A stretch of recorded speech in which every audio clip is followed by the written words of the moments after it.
السلام علیکم دوستو، آج کی اس ویڈیو میں ہم بات کرنے والے ہیں کہ شب قدر کی حقیقت کیا ہے اور شب قدر کو شب قدر کیوں کہا جاتا ہے، اور امت محمدیہ صلی اللہ تعالی علیہ وسلم کو شب قدر کس وجہ سے عطا کی گئی، اس شب قدر میں آسمانوں سے فرشتے کیوں نازل ہوتے ہیں، اور اللہ تبارک و تعالی نے شب قدر کو ہم سے مخفی کیوں رکھا ہے، اور اسلام میں شب قدر کی کیا اہمیت ہے، اور شب قدر رمضان کے کس تاریخ کو آتی ہے، اور ہم ایک مسلمان ہونے کے ناطے ہمیں شب قدر کو کس طرح سے گزارنا چاہیے۔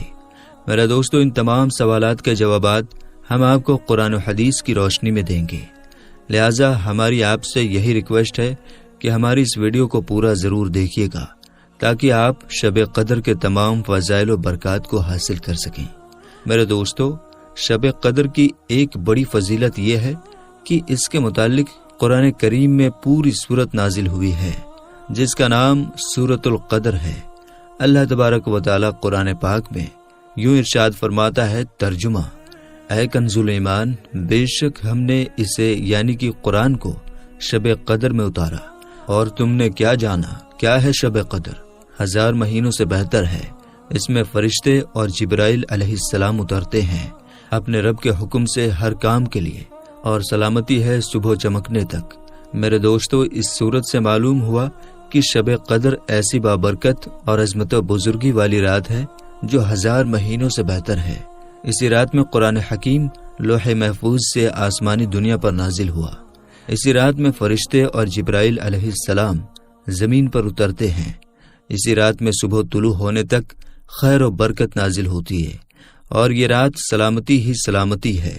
میرے دوستو، حضرت امام مالک رضی اللہ تعالی عنہ فرماتے ہیں کہ حضور نبی کریم صلی اللہ تعالی علیہ وسلم نے جب پہلی امتوں کے لوگوں کے عمروں پر توجہ فرمائی تو آپ صلی اللہ تعالی علیہ وسلم کو اپنی امت کے لوگوں کی عمریں کم معلوم ہوئیں۔ آپ صلی اللہ تعالی علیہ وسلم نے یہ خیال فرمایا کہ جب پہلے کے لوگوں کے مقابلے میں ان کی عمریں کم ہیں تو ان کی نیکیاں بھی کم رہیں گی۔ اس پر اللہ تبارک و تعالی نے آپ صلی اللہ تعالی علیہ وسلم کو شب قدر عطا فرمائی جو 1000 مہینوں سے بہتر ہے۔ اور حضرت مجاہد رضی اللہ تعالی عنہ فرماتے ہیں کہ نبی کریم صلی اللہ تعالی علیہ وسلم نے بنی اسرائیل کے ایک نیک شخص کا ذکر فرمایا جس نے 1000 ماہ تک راہ خدا میں جہاد کے لیے ہتھیار اٹھائے رکھے۔ صحابہ کرام علیہم رضوان کو اس پر تعجب ہوا تو اللہ تبارک و تعالی نے یہ سورت نازل فرمائی، اور ایک رات یعنی کہ شب قدر کی عبادت کو اس مجاہد کی 1000 مہینوں کی عبادت سے بہتر قرار دیا، اور اس مقدس اور مبارک رات کا نام لیلۃ القدر رکھے جانے کی چند حکمتیں ہیں۔ علماء کرام فرماتے ہیں کہ قدر کے ایک معنی مرتبے کے ہے۔ اس بنا پر یہ کہا جا سکتا ہے کہ اس رات کی عظمت و بزرگی اور اعلیٰ مرتبے کی وجہ سے اس کا نام لیلۃ القدر یعنی کہ مرتبے والی رات رکھا گیا ہے۔ اس رات میں عبادت کا مرتبہ بھی بہت اعلیٰ ہے۔ جو کوئی اس رات میں عبادت کرتا ہے وہ بارگاہ الہی میں قدر و منزلت والا ہو جاتا ہے، اور اس رات کی عبادت کا مرتبہ یہ ہے کہ وہ 1000 مہینوں سے بہتر ہے۔ اور قدر کے ایک معنی تقدیر کے بھی ہیں، اور چونکہ اس رات میں بندوں کی تقدیر کا وہ حصہ جو اس رمضان سے الگ رمضان تک پیش آنے والا ہوتا ہے وہ متعلقہ فرشتوں کو سونپ دیا جاتا ہے، اس لیے بھی اس رات کو شب قدر کہتے ہیں۔ اور حضور نبی کریم صلی اللہ تعالی علیہ وسلم نے ارشاد فرمایا، جب شب قدر ہوتی ہے تو حضرت جبرائیل علیہ السلام فرشتوں کے جھرمٹ میں زمین پر اترتے ہیں اور اس شخص کے لیے دعائے رحمت کرتے ہیں جو کھڑا یا بیٹھا ہو، اللہ تبارک و تعالیٰ کی عبادت کر رہا ہو۔ اور ایک روایت میں ہے کہ حضرت جبرائیل علیہ السلام اور فرشتے اس شب میں عبادت کرنے والے سے مصافحہ کرتے ہیں اور ان کی دعاؤں پر آمین کہتے ہیں یہاں تک کہ صبح ہو جاتی ہے۔ علماء کرام فرماتے ہیں کہ شب قدر میں عبادت کرنے والوں کو حضرت جبرائیل علیہ السلام اور فرشتے سلام و مصافحہ کرتے ہیں تو اس کی نشانی یہ ہوتی ہے کہ بدن کے رونگٹے کھڑے ہو جاتے ہیں، دل خشیت الہی سے لرزنے لگتا ہے، اور اس پر رکت طاری ہو جاتی ہے، اور آنکھوں سے آنسو جاری ہو جاتے ہیں۔ میرے دوستو، شب قدر کی تعین میں اختلاف پایا جاتا ہے۔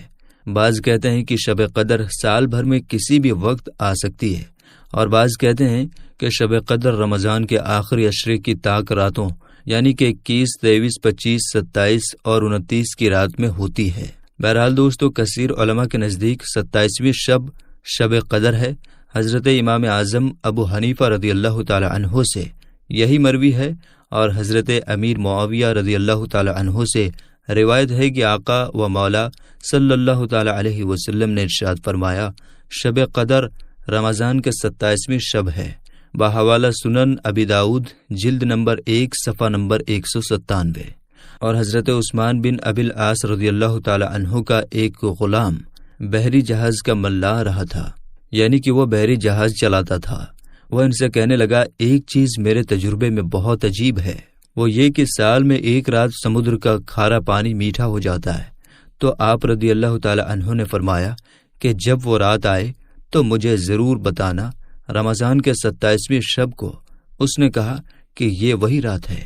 میرے دوستو، ان تمام گفتگو کا خلاصہ یہ ہے کہ پہلے تو ہماری کوشش ہونی چاہیے کہ ہم ماہ رمضان کی تمام راتوں کے آخری حصے میں ذوق و شوق کے ساتھ اللہ تبارک و تعالیٰ کی عبادت کریں اور خوب دعائیں مانگیں، کم سے کم نماز تہجد پورا ماہ ضرور ادا کریں، پھر کوشش کر کے آخری عشرہ کی تمام راتوں کو عبادت الہی میں گزاریں اور شب قدر کو تلاش کریں، نہیں تو کم سے کم 27ویں شب کو تو ضرور تمام رات رضائے الہی کے لیے عبادت اور دعا میں مصروف رہیں۔ اللہ رب العزت ہم سب کو شب قدر کی برکتیں نصیب فرمائے، آمین۔ میرے دوستو، لوگ اکثر یہ سوال پوچھتے ہیں کہ شب قدر کو مخفی رکھنے میں کیا حکمتیں ہیں۔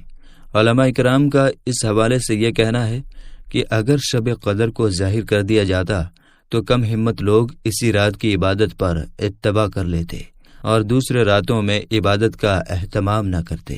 اب لوگ آخری عشرے کی 5 راتوں میں عبادت کی سعادت حاصل کر لیتے ہیں، اور شب قدر ظاہر کر دینے کی صورت میں اگر کسی سے یہ شب چھوٹ جاتی تو اس سے بہت ہی زیادہ رنج و غم ہوتا، اور دیگر راتوں میں وہ دل جمعی کے ساتھ عبادت نہ کر پاتا۔ لہٰذا اب رمضان کی 5 تاک راتوں میں سے 2-3 راتیں اکثر لوگوں کو نصیب ہو ہی جاتی ہیں، اور شب قدر کا مخفی رکھنا اسی طرح سمجھ لیجئے جیسے موت کا وقت نہ بتانا، کیونکہ اگر موت کا وقت بتا دیا جاتا تو لوگ ساری عمر نفسانی خواہشات کی پیروی میں گناہ کرتے اور موت سے ٹھیک پہلے توبہ کر لیتے۔ اس لیے موت کا وقت مخفی رکھا گیا ہے تاکہ انسان ہر لمحہ موت کا خوف کرے اور ہر وقت گناہوں سے دور رہے اور نیکی میں مصروف رہے۔ اسی طرح آخری عشرے کی ہر تاک رات میں بندوں کو یہی سوچ کر عبادت کرنی چاہیے کہ شاید یہی شب قدر ہو۔ اس طرح شب قدر کی جستجو میں برکت والی 5 راتیں عبادت الہی میں گزارنے کی سعادت نصیب ہوتی ہے۔ میرے دوستو، اللہ تبارک و تعالیٰ کے ہر کام میں حکمت ہوتی ہے۔ وہ ایک الگ بات ہے کہ ہمیں اس کا علم ہو یا نہ ہو، لیکن اللہ تبارک و تعالیٰ کا کوئی بھی کام حکمت سے خالی نہیں ہوتا، اور اسلام میں شب قدر کی بہت اہمیت ہے۔ حضور نبی کریم صلی اللہ تعالی علیہ وسلم ارشاد فرماتے ہیں، ماہ رمضان میں ایک رات ایسی ہے جو 1000 مہینوں سے افضل ہے۔ جو اس رات سے محروم رہا وہ ساری خیر سے محروم رہا۔ اور حضور نبی کریم صلی اللہ تعالی علیہ وسلم نے ارشاد فرمایا، جو شب قدر میں ایمان و اخلاص کے ساتھ عبادت کرتا ہے اس کے تمام پچھلے گناہ بخش دیے جاتے ہیں۔ بحوالہ بخاری، مسلم اور مشکات شریف۔ میرے دوستو، اور ہم سب کے آقا و مولا حبیب کبریا حضور نبی کریم صلی اللہ تعالی علیہ وسلم کا ماہ رمضان میں یہ معمول تھا کہ جب رمضان کا آخری عشرہ آتا تو آپ صلی اللہ تعالی علیہ وسلم عبادت میں اس قدر مشقت فرماتے جو دیگر ایام میں نہ کرتے تھے۔ حضور نبی کریم صلی اللہ تعالی علیہ وسلم آخری عشرے کی تمام راتوں میں نہ صرف شب بیداری کرتے بلکہ اپنے گھر والوں کو بھی جگاتے تھے۔ میرے دوستو، غور فرمائیے، جب اللہ تبارک و تعالیٰ کے محبوب صلی اللہ تعالی علیہ وسلم آخری عشرے میں عبادات میں مشقتیں اٹھاتے تھے جن کے صدقے اور طفیل ہم گنہگاروں کی بخشش ہونی ہے، تو ہم اور آپ آخری عشرے میں اللہ تبارک و تعالیٰ کی رضا کے لیے اپنے آقا و مولا صلی اللہ تعالی علیہ وسلم کی سنت کیوں نہ اپنائیں؟ جس طرح کہ علامہ اقبال رحمۃ اللہ تعالی علیہ ارشاد فرماتے ہیں کہ ہم تو مائل بکرم ہیں، کوئی سائل ہی نہیں، راہ دکھلائے کیسے رہ روے منزل ہی نہیں۔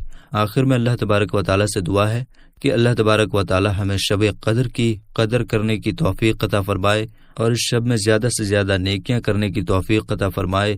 آمین ثم آمین۔ تو میرے دوستو، آج کے لیے بس اتنا ہی، انشاءاللہ ملیں گے اگلی ویڈیو میں، تب تک کے لیے السلام علیکم، اللہ حافظ۔